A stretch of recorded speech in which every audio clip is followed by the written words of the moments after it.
समय नैमिषारण्य तीर्थ में श्री सूत जी महाराज 88,000 शौनकादिक ऋषियों से बोले, अब मैं आपको कार्तिक मास की कथा जो भगवान नारायण की अति पुनित प्रिय है, इसे विस्तार पूर्वक सुनाता हूँ, जिसे सुनकर मनुष्य सब प्रकार के पापों से छूटकर अंत समय में वैकुंठ को प्राप्त होते हैं। सूत जी बोले कि श्री कृष्ण भगवान से आज्ञा लेकर जब देव ऋषि नारद जी चले गए, तब सत्यभामा जी प्रसन्न मुद्रा में होकर के लक्ष्मीपति भगवान से कहने लगी कि हे नाथ, मैं धन्य हूँ, मेरा जीवन सफल हो गया। मेरे जन्मदाता भी धन्य हैं, जिन्होंने मुझ जैसी त्रैलोक्य सुंदरी को जन्म दिया, जो आपकी 16 सहस्त्र स्त्रियों के मध्य में आपकी परम प्यारी पत्नी बने। मैंने वह कल्प वृक्ष आदि पुरुष आपके साथ नारद जी की विधि पूर्वक दान में दे दिया, परंतु वही कल्प वृक्ष मेरे घर में हमेशा लहराया करता है। जिस बात को मृत्युलोक में कोई भी स्त्री नहीं जानती है, हे त्रिलोकीनाथ, मैं आपसे कुछ पूछना चाहती हूं। सूत जी कहते हैं कि हे ऋषिगण, सत्यभामा कहती हैं कि आप मुझे विस्तार पूर्वक कार्तिक मास की कथा सुनाइए, जिसको सुनकर मेरा हित हो तथा जिसके करने से कल्प पर्यंत भी आप मुझसे अलग न हो, विमुख न हो।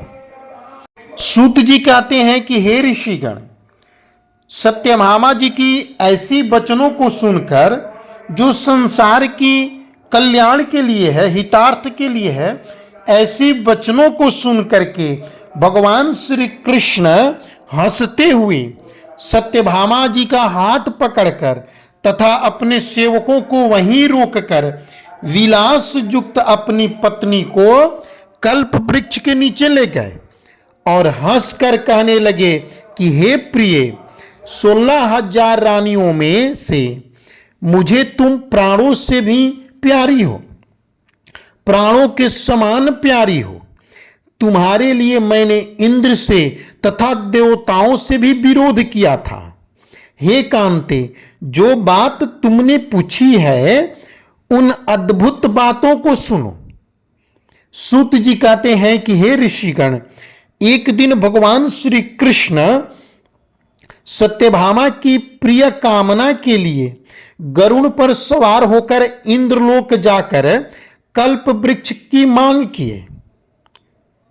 इंद्रलोक में इंद्र के मना कर देने पर गरुड़ का इंद्र से घोर युद्ध हुआ।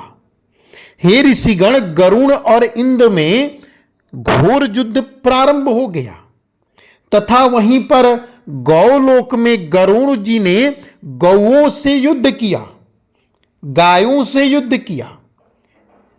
हे ऋषिगण, गरुड़ की चोंच की चोट से उन गायों के कान और पूंछ कट करके गिर पड़े। उनके रुधिर से 3 वस्तु उत्पन्न हुई। सूत जी कहते हैं कि जब गरुड़ ने गौओं पर प्रहार किया तो गौओं की कान और पूंछ कट करके पृथ्वी पर गिर पड़े और उनके रुधिर से 3 प्रकार की वस्तुएं उत्पन्न हुई। कान से तंबाकू और पूंछ से गोभी और खून से मेहंदी उत्पन्न हुई।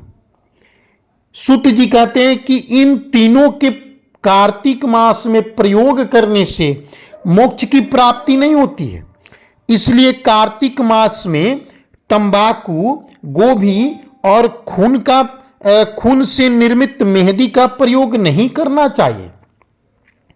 सूत जी कहते हैं कि हे ऋषिगण, तब गौओं ने भी क्रोध भरकर गरुड़ पर प्रहार किया और गरुड़ को मारा, जिससे गरुड़ के 3 पंख टूटकर पृथ्वी पर गिर पड़े।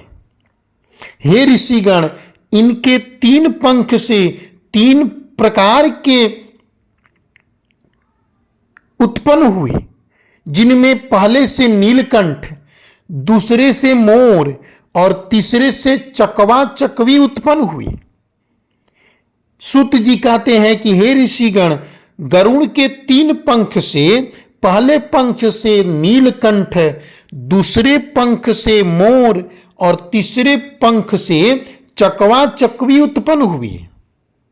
भगवान श्री कृष्ण कहते हैं कि हे सत्यभामा, हे प्रिय, इसलिए इनके दर्शन मात्र से ही कार्तिक मास में नीलकंठ, मोर और चकवा चकवी की दर्शन मात्र से ही शुभ फल की प्राप्ति होती है। इसलिए इन तीनों की कार्तिक मास में दर्शन करते हुए भगवान नारायण की पूजन करनी चाहिए। भगवान नारायण के मंत्र का जप करते हुए कार्तिक मास की नियम पूर्वक, विधि पूर्वक, नियमानुसार पालन करते हुए श्री ठाकुर जी महाराज की ध्यान करते रहना चाहिए।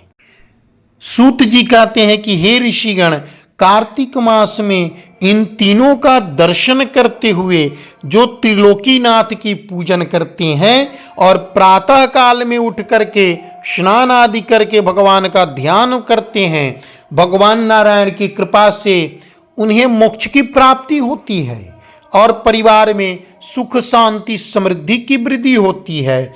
जय श्री कृष्णा, श्री राधे राधे।